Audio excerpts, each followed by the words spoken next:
Hello everybody, SeaSlug here, and I got another really good battle today versus Quick here. I'll leave his link down in the description. And this battle right here, we actually had to redo part of it because we had a disconnection. Now we didn't end up going for the same moves or anything like that, because like the first, like I want to say like 10 turns we were kind of just switching around, and then we had a disconnection and we decided, okay, let's just set the conditions up again. So basically when we had our disconnection, yeah, like we were switching it around and stuff, but really all that happened was that first turn I actually put his Skarmory to sleep with hypnosis. I actually did not really have any other better plays, just because like my team, as you can see, it's very weak to rock since it's like Ice and Charizard. So I did not want to let that, Skarmory get up its rocks. You can't knock it down in one hit because of sturdy. So, sleep was my best option. So yeah, putting his Skarmory to sleep, that's something that happened. We switched around. We did some switching between like my Sand Slash and his what's it called, Egg Slash, and ultimately he ended up switching into Gliscor on my Charizard. I actually did not Mega Evolve and went for the Roost, and that made him think that I was Charizard X. So he actually thought it was going to be safe to go for a Swords Dance on my Charizard X, but no, I'm actually Charizard Y, and I hit him really hard. So yeah, like we're not redoing the battle like turn by turn. We're just like setting up the conditions. And one of two of the main things that happened was that what's it called, his Skarmory's asleep, of course. My Charizard takes down his Gliscor, and then after that I end up bringing in my Ninetales on his Latios, and he ends up going for a Psyshock. Man, I was so close to going into Weavile, but no, I was like, no, maybe he just goes for like the Draco. But yeah, it's not the case. Unfortunately, my Ninetales will be, taking a Draco. I'm just gonna switch out of there. Like at this point, we're pretty much back to normal. All we really need to do now is just switch out one more last time. I go into Sand Slash, he goes into Egg Slash, and now we're back to how things were. Although it should be like turn 13 or 14 right now instead of 7. But anyway, continue on from here. I'm gonna go for Earthquake. I know he has, a Skarmory switch in, and Skarmory can of course come into like Ice Crash and Earthquake. But I really wanted to get off damage on that Egg Slash, because Egg Slash was like really annoying me. Like during the team preview, I actually noticed that Infernape is actually going to be a huge problem, but a lot of my attention kind of went into Egg Slash. Skarmory's in here. It's gonna thankfully stay asleep. I know for a fact that thing is trying to get up the rocks, but yeah, he's not gonna risk it right now. He actually just switches out into Latios, and this Latios does not really take the Fire Blast all that well. So yeah, that does over 50. I mean, Latios is gonna outspeed. I do not want to lose my Charizard, and this was so obvious. I really should have just gone into Ninetales, because this was just so obvious that he was going to go for Draco right here. Amazingly, my Weavile was able to live it with 1 HP, and I was like, yes, I'll be able to knock out the Latios, and this game is pretty much in the bag.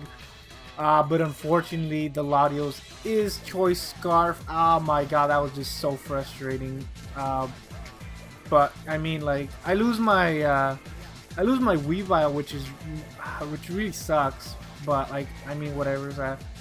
Because he's Choice Scarf, I'm just gonna bring my Charizard, of course. His Draco at -4, it wasn't gonna do much. And right here, I believe I just switch out, or what do I do right here? I forgot, but I don't know. Basically, I bring in the Ninetales. Let's see what happens here. I bring in the Ninetales on his Thunder Punch, mainly just to get up the Hail. That way, my Baratic and my Sand Slash can take advantage of that and, outspeed his Infernape. Because, yeah, this Infernape, pretty frustrating.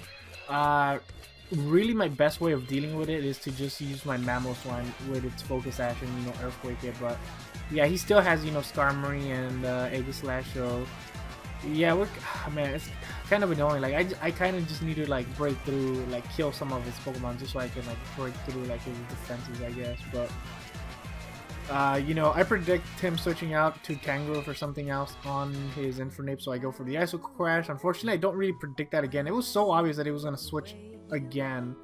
But I mean, he could have gone into Skarmory as easily as he went into Aegis Slash, so that's why I didn't click Earthquake on this Aegis Slash.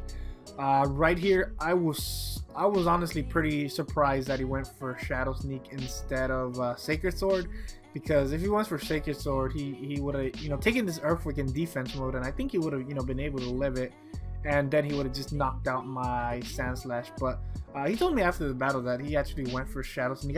He went for Shadow Sneak just to, like, make sure of something, but I'm not really quite sure what that was.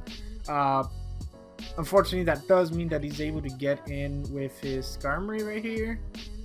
As it's sleeping. Go for the Fire Blast, bring it down to its 30. Unfortunately, this thing has been sleeping on the field for a bit too long now. So yeah, it was about time it woke up, and unfortunately, it ends up getting the rocks, and that, oh my man, those rocks right there, those rocks just made this game like so much harder to win. Like it's crazy just how much harder to win it's gonna be, because I at this point I basically have just lost. Like I don't have Ninetales to get up the hail to outspeed this Infernape, and like the rocks are gonna break the sturdy on, or they're gonna break the Focus Sash on my Mamoswine.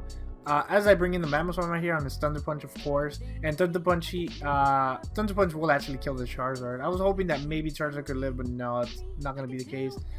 But yeah, I bring in Mamoswine on this Thunder Punch. He switches out. He's not gonna, take any risk with that Infernape. As right here, I go for the Icicle Crash, and this thing freaking lives. Oh my god, that was really frustrating. That must be like 1 HP, but yeah, that was pretty annoying. He goes for the Sea Sleep Powder. Maybe I might have a chance to win if I went for like double Icicle Crash and actually knock down the Tangrowth right here, but I don't know. I'm not sure. I don't think Mamoswine, like, I'm actually curious. I'm actually, after this narration, I'm gonna do a calc and show you guys if Infernape would have been able to like close combat kill the Mamoswine, because if it kills it, then yeah, there was like no hope of winning. But if it doesn't, if my Mamoswine actually lives a close combat from Infernape, then had I killed the Tangrowth right there, I would have actually been able to win this. But yeah, either way, this battle is incredibly close. I mean, it's practically over at this point. My Sand Slash is gonna be able to outspeed the Tangrowth, kill it off, but he still has this Infernape with how much speed does Infernape have? I think it's like, I don't know, like it's for sure over 100 and probably like 110 or less. It has to be less than 110 base speed, but I mean, either way, it's able to outspeed Charizard. And Baratic right here cannot live a close combat. I went into Baratic before Charizard just so I wouldn't get up the Sun for its fire moves and stuff. But yeah, it's over at this point. I've lost. Charizard comes in. Is anything I can do? Like, yeah, there's nothing I can do. Like, the rocks just, yeah, it's over. Goes for Thunder Punch, finish it off, and that is gonna be GG. I'm gonna go ahead and do the calc right now. Alright, so I did the calc, and yeah, Mamoswine had zero hope of winning against his Infernape. Yeah, close combat from Infernape. From his Infernape onto my Mamoswine does well over 100% of damage. So really, my chances of winning kind of went to zero after his Skarmory got up the rocks right there. Because yeah, I had nothing for Infernape aside from maybe like the only other thing I could have done that I was thinking of doing, but like didn't really go for it in the battle, was instead of letting him kill off my Mamoswine, since he put my Mamoswine to sleep, I could have switched out into something else, and then let him kill that, and then safely bring in my Charizard, and then try to roost on his Tangrowth. With my Mamoswine being put to sleep, he wouldn't be able to put my Charizard to sleep on the roost, and a full HP Charizard would be able to take a Thunder Punch and kill off the Infernape, maybe, hopefully, I don't know. But if you guys remember Just Weebao, him and Quick actually had a battle, and in that battle they both uploaded it, and in that battle his Infernape was able to kill off the Charizard Y after it took like 25% of damage. So yeah, I would basically have to be at like full HP with my Charizard to be able to take a Thunder Punch and then retaliate back. So yeah, I don't think I was gonna be able to pull that off. Yeah, I mean, like I said, after the Stealth Rocks, my chances of winning pretty much went to zero. But yeah, either way, that was still a pretty good battle. Like every time we battle, we always end up having like a good game. So I'll have his channel in the description. So yeah, you know, leave a like, comment. If you guys want to battle me, then you know, I'll have my Discord, Twitter, and Skype in the description. So yeah, hope you guys enjoyed, and later, folks.